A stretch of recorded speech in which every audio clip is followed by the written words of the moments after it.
welcome Angshuman Chowdhury. Angshuman Chowdhury is an associate fellow at the Center of Policy Research. He is also a member of Indo-Pacific Circle.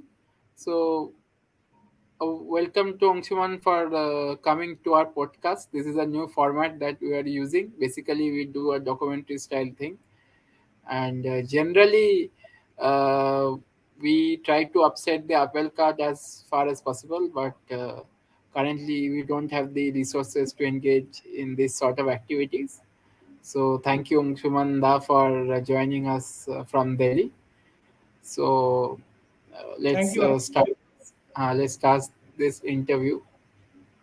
The first and foremost, my question to you is ki just being a person who is from Assam and also understands the political sociology of people from Northeast. I would like you to make the viewers understand in short what is actually happening in Assam and what is the problematic aspects that is happening in Northeast and the relation as to why even after this conflict, uh, Kuki activists and Kuki nationalist groups are meeting. The Assam Chief Minister Himanta Biswa Sharma to broker peace between Manipur and Delhi. Did you mean what is happening in Manipur, right? Yeah, Manipur and the reason why Assam is still central Okay. to determination of Manipur's relation with Delhi. Yeah. Thank you, firstly, Abid, for inviting me. It's lovely that you are hosting this discussion and this sort of discussions on relevant and important matters. Yeah, from being someone from Assam, it's very troubling to see what's happening right next door in Manipur. It's very difficult also to explain what's going on in very short, but in a sense, this is an outburst of multiple things. One of them is our long held grievances within the Kuki community against Meitei political, social, and cultural domination in Manipur. Um, and and this is something that probably had been penting up within Kuki civil society and Kuki and within the Kuki political milieu for a long time, but because of certain immediate triggers in the recent past, we are seeing this sudden outburst of violence. And some of the most immediate trigger was actually the I think the Manipur High Court order from April, which gave scheduled tribe status to the Métis, which angered the Kuki community. So the Métis form a majority, a small majority, but a majority in Manipur, and the Métis mostly live in the valley, the Imphal Valley and the surrounding areas.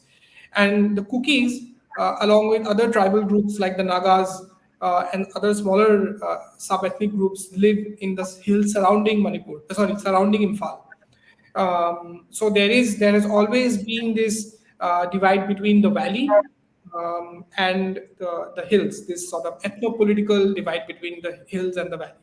And a lot of it has to do with sociology, but also economics, right? So there has been a perception within the Kuki community that whatever development Manipur has seen over the last 2-3 decades, that they are not the ones who got the benefit of those development. It's the Métis in the valley who form the powerful political class or the political elite of Manipur.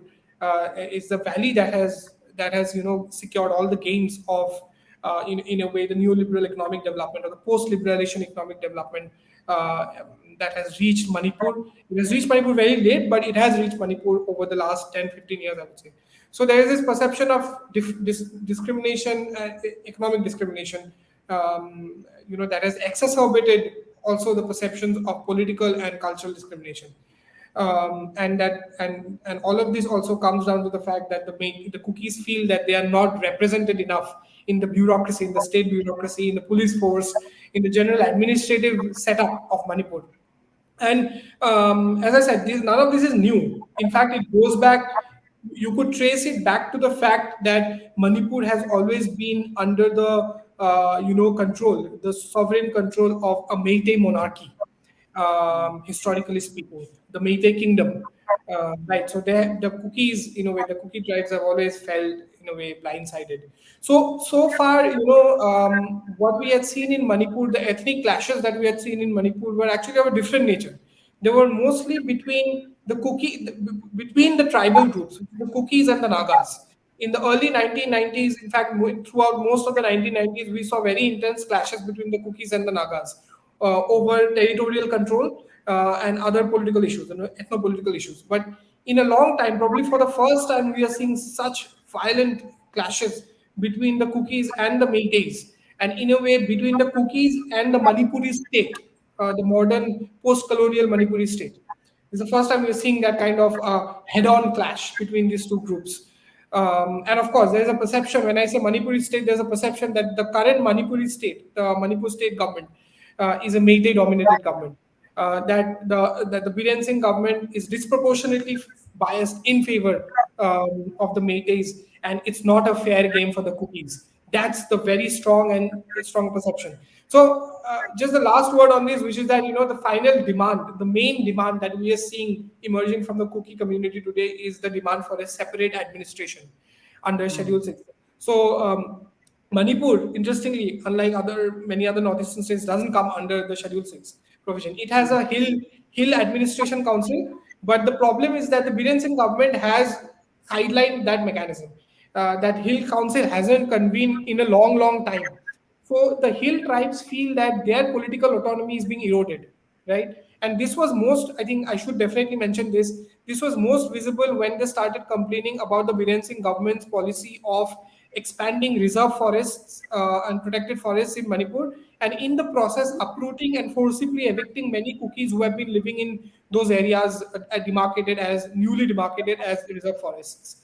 There were protests which happened over this 2 months ago, and the main complaint from the Kuki community was not that reserve forest should not be extended, the forest should not be protected, or that environment should not be protected, but it was that the Biren Singh government did not consult the Kuki civil society or the people living in those areas before just going out and bulldozing their houses and creating this reserve forest. So there's a problem of a lack of consultation between all sections of society, which makes the Kuki feel like their political autonomy is being taken lightly. So now they are demanding a separate administration, like under the Schedule 6, an autonomous administration.